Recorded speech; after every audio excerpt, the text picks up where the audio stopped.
Well, sometimes that is better. Yes, Judd is correct. Sometimes dead is better. Paramount should have followed those words instead of doing a sequel to Pet Sematary. Welcome, everyone, to the newest episode of Reels Movies. This is an uncensored movie review podcast. I am your host, Z. Today, we are covering a sequel that really didn't need to be made. I'm talking about Pet Sematary 2. We revisited the original last week. We're doing the sequel this week, and this weekend, we are doing the remake, so to speak, of the upcoming Pet Sematary movie. Pet Sematary 2 came out in 1992, 3 years after the original. This movie has zero connections to the original Stephen King story, besides it taking place in Ludlow, Maine. You have some brief instances of the Creed story, shots of the Creed house, about Church being dead with the vet, and you also have the Pet Sematary Indian burial ground. Stephen King even refused to have his name attached to this movie, and we will find out why. Don't remember this movie? I don't blame you one bit, so let's refresh your memory. Hey, what are you doing? Getting things ready for Mom. Mom's dead, Jeff. She doesn't have to be. Something strange. Now, I didn't think much about it until I saw him drag the body out of the coffin. Something ancient. Bury your own. Something evil. Was it your idea of a joke to send me blood from a dead animal? This dog is alive. Not this dog. Something terrifying is happening in Ludlow, Maine. Again. Pick up your family and get the hell out of that town!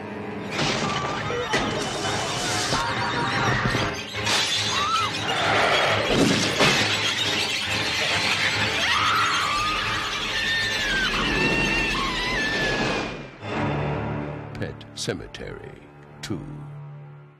After directing Pet Sematary, Mary Lambert returns to direct the sequel. We've covered her in the first one. She really hasn't done much since.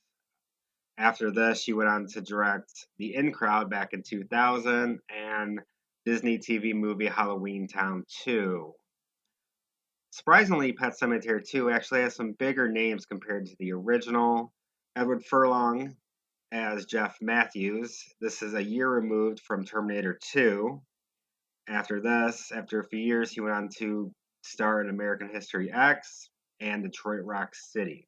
Anthony Edwards as Chase Matthews, best known in the 80s from Return of the Nerds. He was Goose in Top Gun. I want to say 2 years after this, he went on to play Mark Green in ER, who everyone knows that TV show. Then rounding out the cast is Clancy Brown as Gus Gilbert. Very underrated actor, best known for Highlander. He was the villain in Highlander. And he also had a role in Shawshank Redemption, did some other minor roles. I think he's a very underrated actor. How does Pet Sematary 2 fare against the original? Let's take a look. We meet actress Renee, who is Jeff's mom.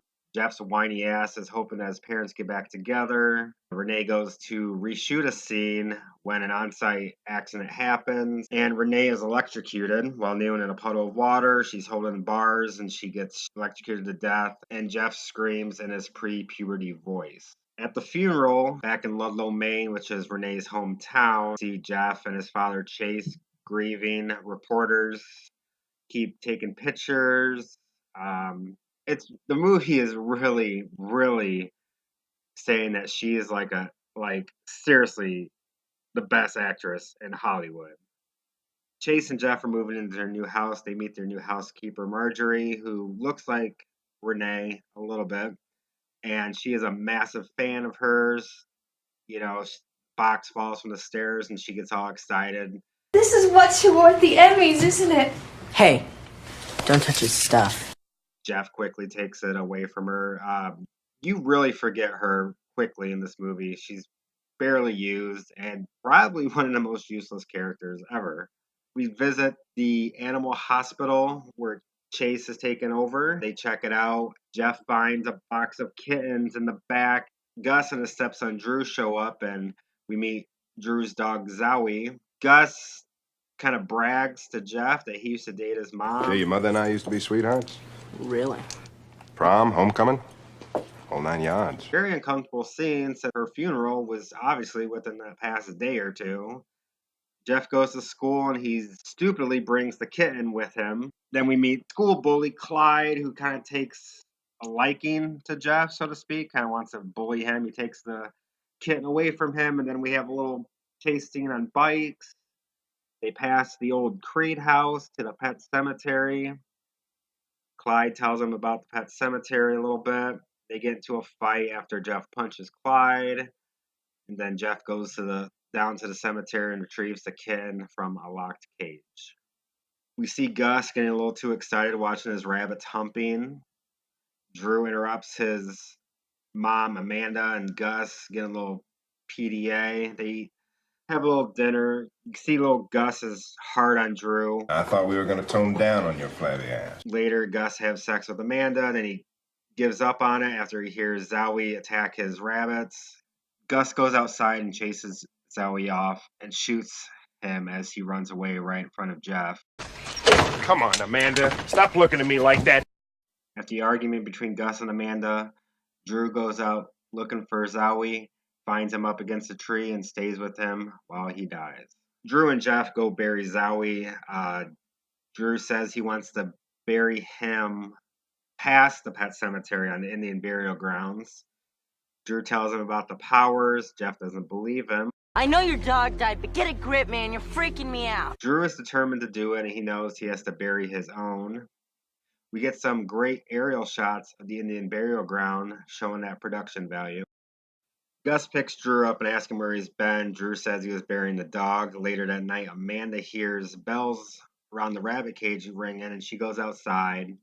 Zowie returns, growling at her, and Gus starts yelling at Drew for lying to them about burying the dog. Amanda calls Chase over. They check on the dog, and Drew asks if they can keep the dog over at his house till he gets better. That night, Jeff has some weird dream about his mom. I'm waiting for you. And then he sees Zowie sitting on a rocking chair. Chase is checking on Zowie. Zowie has no heartbeat and takes some blood. Jeff and Drew lock Zowie in a cage, and Jeff padlocks it. Then all of a sudden, it's Halloween. Amanda lets Drew go out as long as he's back at 10. They go to the Pet Cemetery, and Clyde plays a prank on Jeff with a doll that resembles his mom. Clyde tells a story about Pet Sematary. Gus breaks up the party. Then he hits Drew, and Zowie comes out, attacks Gus, and bites his throat out, killing him. Jeff says they need to bury him at the Indian burial grounds because it worked on Zowie. Later, we get a weird scene of Gus outside Jeff's window in the rain, laughing. Gus returns and does a complete 180 character change from previous. He turns into a kind of comical zombie, stumbling, kind of acting really weird. Clancy Brown's performance here single-handedly saves this movie. He comes her up the neck wound and rapes Amanda, I guess. I'm not really sure. Kind of seems like it. Jeff and Drew are riding their bikes, and Drew tells Jeff that Gus has changed and it's like they're a real family. Chase gets a call about Zowie's blood tests, and the results say it's a dead dog. Mom and daughters come out and check out the free kitten sign that Chase has, and they go in the back and they find the kittens are dead and Zoe escaped. Chase goes and visits the old vet around time of the previous movie, and he tells the story of what happened with Church from Pet Sematary, that Church was dead, just like the wife. And the scene ends with close-ups of stuffed animals and some rock music.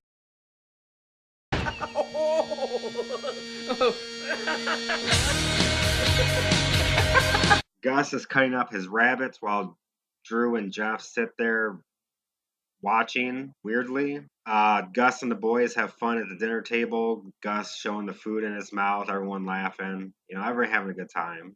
Chase is sitting there watching Renee's old movies and has a sex dream with Renee that turns out to some weird bestiality dream. Then is attacked by Zowie. Chase shoots at him, and Zowie jumps out the window. Jeff is riding his bike and he's chased down by Clyde on his dirt bike. Clyde knocks him down a hill, then he goes to take Jeff's nose off with the tire from Jeff's bike. Gus grabs Clyde, saving him, telling Jeff to go home.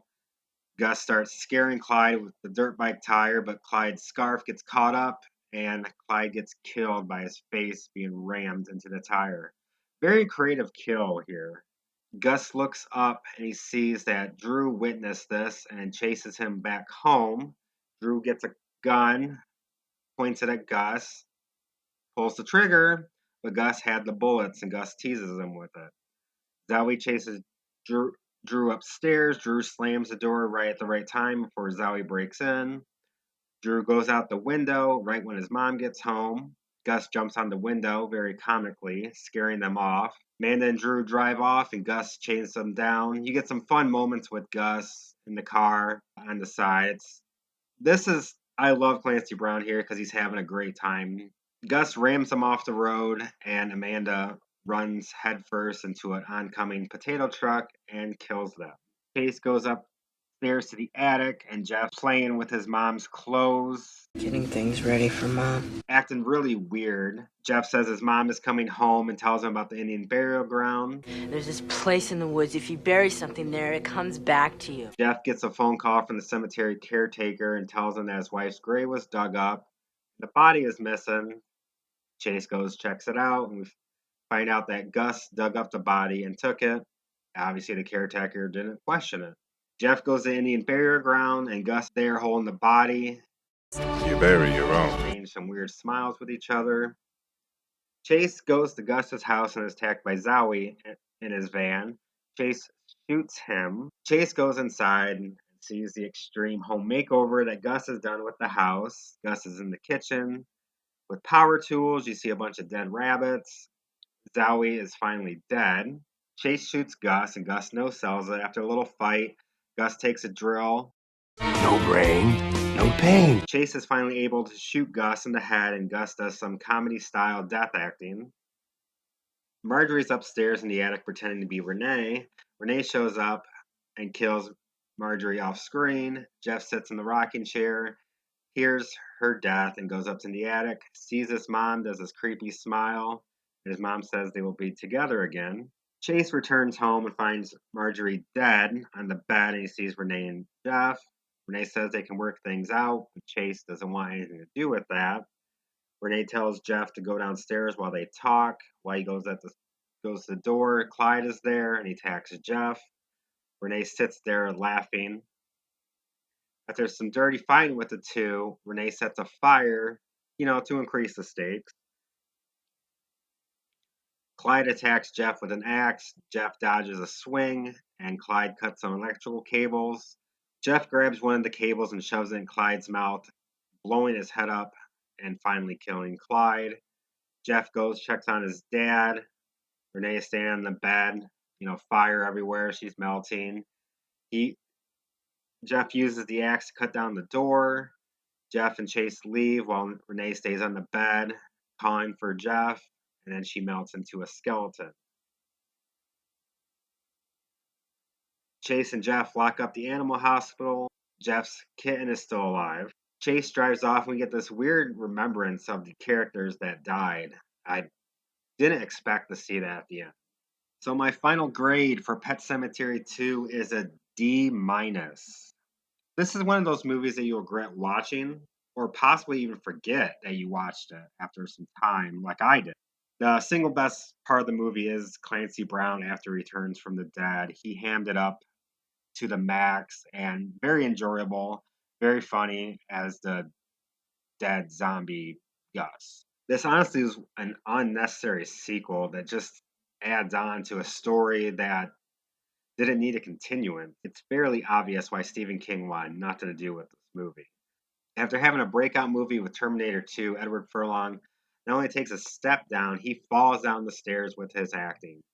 He's nothing more than a whiny teenager that does creepy smiles throughout the movie. Thankfully, Anthony Edwards rebounds from this and goes on to do ER. Even though Pet Sematary 2's kills are gorier than the original, the rush story and dull acting kills the movie in its tracks. That is it for this episode of Reels Movie Podcast. Remember to leave a comment below, drop a like, subscribe to the channel, and click on the bell for notifications. Then you'll never miss an upcoming episode. Be sure to check out my review of the upcoming remake of Pet Sematary this weekend. Thank you for listening, and we'll see you next time.